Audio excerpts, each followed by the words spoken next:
Good morning, everybody. Today we are going to discuss about Buddhism, and we are taking three most important contents of the Buddhism. First of all, uh, Buddhist Sangha. Okay. Second, the split in Buddhism, and third, downfall of the Buddhism. These are three very important topic of this chapter. The name of chapter is already the Sanchya Stupa and Buddhism. But already we know about the Buddhism, the teaching of Gautam Buddha and life story of the Gautam Buddha. Then after we are coming in the world of Buddhism. In the world of Buddhism, there are three most important noble sentences.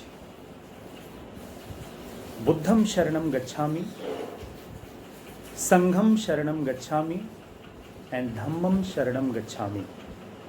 These are the three most important noble sentences in the Buddhism. Sangh is a very important institution of the Buddhism. But we are proud to say that the first Sangh was established in Sarnath. Just after the starting Buddhism as a religion, as you know, the Sarnath is the birthplace of Buddhism. So this Sangh is very important. There are some rules and regulations. There are two types of followers of the Gautam Buddha. First one, the monks, and second were the worshippers of the Buddhism. Monks mainly propagate the idea of Buddhism in different parts of the country and the world. And worshippers were attained the belief as a God, as a pious soul in the Gautam Buddha. So the main objective is to propagate the Buddhism as a religion in the world. Sangh was established. But as some rules and regulations, what was Sangh? In the entry, the process of entry in the Sangh was known as Upsampada. It was known as the Upsampada. Not less than 15 years people could enter in the Bodh Sangh. Anybody, no discrimination to enter in the Bodh Sangh. Prosperous people, poor people, so-called Shudraj, Kshatriya, Vaishya, anybody. But some restrictions to enter in the Sangha was the infectious diseases people, loose character people. You can say some very hard restrictions like lepers and persons affected by criminals. These were banned to enter in the Bodh Sangha. In beginning, women were also not allowed to enter in the Buddhism, means Bodh Sangha. But remember that, beta. But after advocated by very closest pupil Anand, the first lady was the stepmother of Gautam Buddha, Pajapati Gautami was interred in the Bodh Sangh. There are many restrictions. There are so many rules and regulations to live in the Sangha of these women, monks, and male. The male monks known as Bhikkhu and the female monks known as the Bhikshuni. Their life was totally based on the Vinay Pitak, one of the famous Pitak of the Pitak literature. Beta, this is very important. The women monks, female monks also known as the Theri. Theri were the women members of the Sangha. And remember that Sangha was a full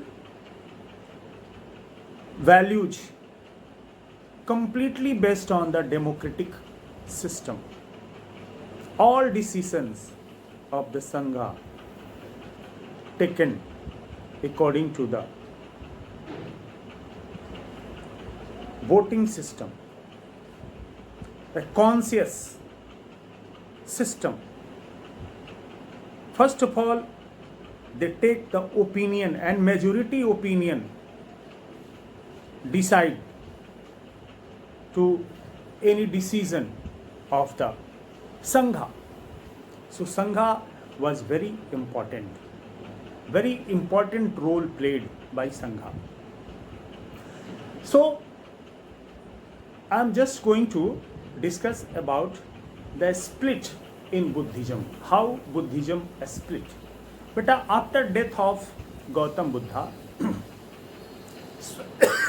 so many changes were coming in the Buddhism.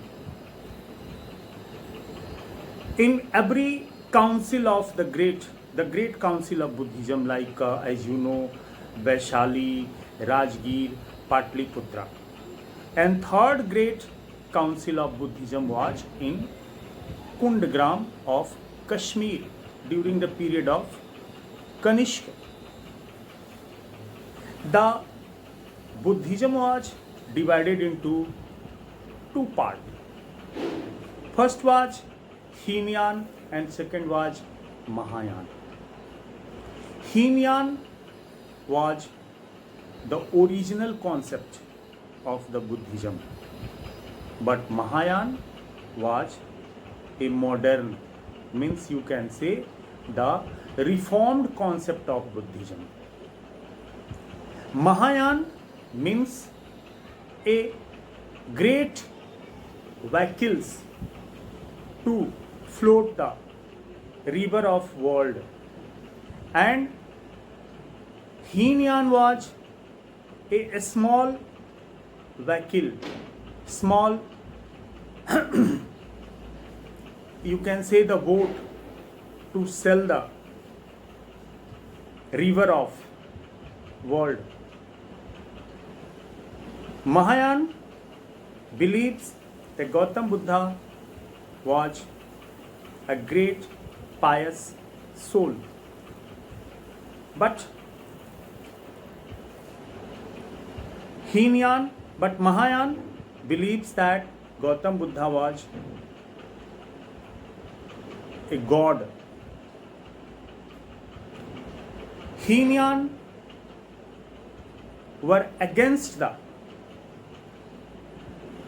idol worship of the Gautam Buddha, but Mahayana were in the favor of worshipping of the idol worship of the, they were idol worshippers of the Gautam Buddha. There was no temple, there was no concept of the temple in the Hinayan. There was no concept of the temple in Hinayan, but there was a new concept emerging in the concept of Mahayana. Ashoka a great king of Mauryan Empire was the follower of Heenan concept, and Kanishk was a great king of Kushan dynasty, was the follower of this Mahayana concept. But slowly, beta, this Buddhism was also going to just destroy. And I am just going to share what were different factors of the downfall. First of all, I would like to share the so many rituals, so many rituals, so many traditions was opposed by Buddhism